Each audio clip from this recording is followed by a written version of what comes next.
Ako, gusto ko lang lahat i-appreciate yung mga gawa tutok naman yan. yung mga gawa ni Papa dito sa lugar na to.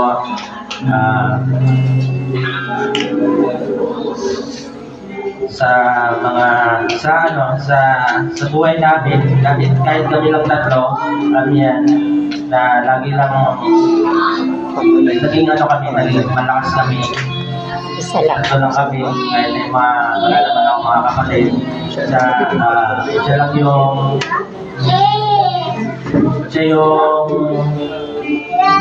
naging matatag sa amin ni Mama. Nagpapasalamat na ako sa kanya kasi mula nung bata ako, kahit na ang pagdidisiplina niya sa akin is gawin na paano ako magiging mabuting tao, paglaki, magiging mabuting tao, magiging mabuting kaibigan, pamilya, o basta mabuting tao.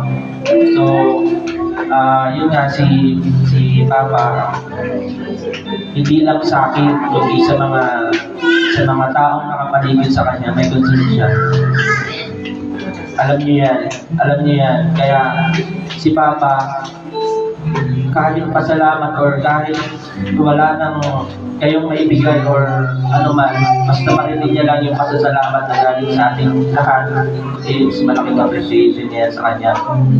So, ako talagang umiyak na kasi ako nung nakaraan. Kaya, siguro naubos na yung luha ko kasi ako alam ko naman na si Papa is hindi lang super close. Kahit na yung parang yung gawin ng paglambing ko sa kanya is parang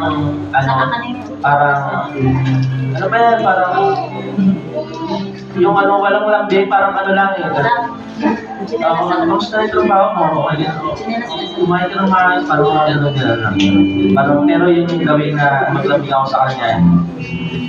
So, yung time nga na nagkasakit siya, parang akala ko okay lang, hindi ko lang siya tinitignan sa kwarto. Kasi akala ko, nagaling naman siya, napagaling naman siya ni Lord. Pero yun na pala yung umpisa na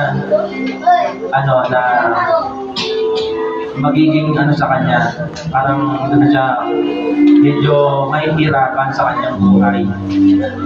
So, hindi ko muna yun napapansin hanggang sa nanghihina siya. Hanggang sa, yun nga, mga ilang buwan, medyo namaya talaga siya. Kinakamusta ko, gusto ko pa rin naman siya, kaysa dyan ako sa kwarto, dyan ako sa kwarto, pinapunta ko siya ba, kamusta ka na, okay lang ba, kumain ka para lumakas ka, hindi ka manghina, tiwala lang tayo sa Diyos. Sa yung araw na yun, talagang hilot-hilot siya ni Mama, kasi nagsasabi siya kay Mama na kasi yung boses na talagang nakakaawa, na hindi mo talaga, parang pause na nanghihina ako, kilutin mo ako, gusto ko kumain. Pero gano'n talaga, makakawa ka talaga ng gano'n. Tapos nahihirapan siya sa luminga. So, yung sabi nga ni Jackie na yung mga anak, hanggang meron pa tayong lakas para sa pamilya natin, bumawi tayo. Kasi pagdating ng araw, manghihina sila, manghihina tayo, di ba? Hindi po ba? So yung mga anak, pagdating tayo mahal din natin yung ating mga magulang. Yun nga, sabi sa Bible, mahalin yung mga magulang. Kailangan nyo sila, di ba? Ako, alam ko naman na, kaya ako, masaya naman ako kasi alam ko naman na namatay din si Papa sa Panginoon.